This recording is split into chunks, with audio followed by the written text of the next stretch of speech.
Sa lahat ng mga nag-aabang sa ating Gilas roster ngayong FIBA Asia Cup, meron tayong napakalaking good news dahil sa wakas, kabilang na si Renz Abando sa lineup at kinumpirma mismo ito ni Coach Tim Cone. Bukod sa kanya, isinama na rin sina RJ Barrientos, Troy Rosario at Xavier Lucero. At sa palagay ko, magandang napili ngayon ng Gilas coaching staff. At kahapon, nagsimula na rin po ang ensayo nila kahit di pa sila kumpleto.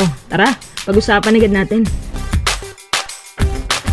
Buwan ng Agosto, magsisimula na ang FIBA Asia Cup qualifiers na gaganapin na ngayon first week sa buwan ng Agosto. At ang unang game natin mangyayari na ngayong August 6 alas 2 ng hapon Philippine time laban sa Chinese Taipei. Bago natin pag-usapan ang magiging kalaban natin, kinumpirma nga pala kahapon ng SBP at ni Coach Tim mismo sa kanyang interview na may 4 na players na silang nadagdag sa roster. Una, si RJ Barrientos. Alam ko naman noon pa na isasama talaga nila sa RJ. Sa experience ba naman niya sa international scene at higit sa lahat, galing Hinebra pa. So yung familiarity hindi na mahirap mula sa paggawa ng plays at on the spot na opensa at hindi na mahihirapan sa pag-a-adjust dahil kabisado na ang cone system na siyang pinapatakbo din sa Hinebra. Si RJ Barrientos, ang pinakaswak na pwedeng pumalit kay LA Tenorio sa playmaking. Isa din sa pinakamagaling na offense initiator, si Ron Jane. Nagka-coverage ng 13.4 points, 3.3 rebounds, 4.6 assists per game habang naglalaro din na may 38.8% field goals at tumitira ng 35.8% sa 3-point line. Ayos na ayos to. Pangalawa, yung kasama niya na si Troy Rosario. Si Japet Aguilar na magre-retiro na anytime soon sa Gilas at sa mismong PBA ay kailangan din ng karelibo kahit mas athletic si Japet pero sanay din naman si Troy sa Gilas role noong si Coach Shot pang humahawak nito. Bilang isang role player at rim defender, maayos naman na nagagawa ni Troy ang kanyang role sa Hinebra kahit papano. Siya naman na nagkaka-average ng satisfying 11 points, 6.7 rebounds, 2.3 assists per game. Pero mamaw siya na nakapagtala ng 51% field goals. Yun nga, injury prone lang kaya napansin ko sa practice game medyo ingat na ingat si Troy at hindi halos gumagalaw lalo pat galing lang din sila sa isang mabigat na PBA semis.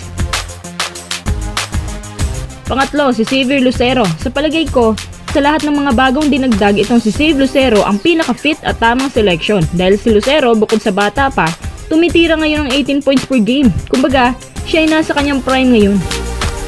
Dagdag din ito sa magiging size advantage natin. At itong si Lucero din, mataas ang IQ sa mga plays at madaling maka-adapt sa system. Bukod pa riyan, mataas ang shooting percentage at FGs. Kaya ang pagkuha nila kay Lucero ay para na rin silang nagdagdag ng legit na shooter. Mas maganda talaga kasi kapag may big man ka or PF na spotter, ika nga sa malayo. Sa loob ng maikling panahon, hindi binigo ni Lucero Magnolia na magpakitang gilas agad sa kanila. At hindi nga sila nagkamali kahit sa pagbibigay ng mahabang minuto. Dito sa international scene, masusubukan ng ilan pa sa mga tinatagong abilities ni Lucero bilang isang power forward. Ang tanong na lang ay kung eligible ba si Xavier Lucero. Tinanong namin ang SBP pero hindi pa naman sumasagot. At sana nga, walang magiging problema sa eligibility niya. Sa palagay ko kasi, parang sasabit dito si Lucero. Pero kung matagal ng passport holder at matagal na rin naniniraan sa Pilipinas, siguro naman pwede itong si Lucero. Pang-apat, syempre, pinakahihintay ng lahat na si Renz Abando. Ang dami-daming clamor noon na sana kinuha nila si Renz kung gusto nila ng dagdag na defensive scheme at matatandaan na under Coach Shot nakakailang blocks din siya sa mga kilalang NBA players at kilala din sa FIBA World Cup. Ganun siya kadeterminado na tapalan yung mga may pangalan sa World Cup na yun at nakakuha nga siya ng atensyon sa ilang European leagues. Ang kinagandahan kay Renz, versatile siya at sobrang athletic, mataas din ang percentage beyond the arc. Sabi ng mga netizens na himalang kinuha daw si Renz. Usap-usapan kasi noong nakarang taon na kaya daw di ito sinama dahil napolitika. Pero ngayon open ang SBP sa kanya kahit medyo matagal-tagal na si Renz na hindi nakapaglaro pero nasa kondisyon pa rin naman siya ngayon dahil sumasali nga ito sa mga lokal na liga at laging nasa workouts. Maganda din ang addition ni Renz. Maganda din talagang addition nilang lahat. Mabuti na lang at naisipan to ng SBP. Mga quiz, bukod sa kanila, maaari nyo bang i-comment sa ibaba kung sino-sino pa ang mga pwede nating idagdag sa Gilas roster na pang-permanent?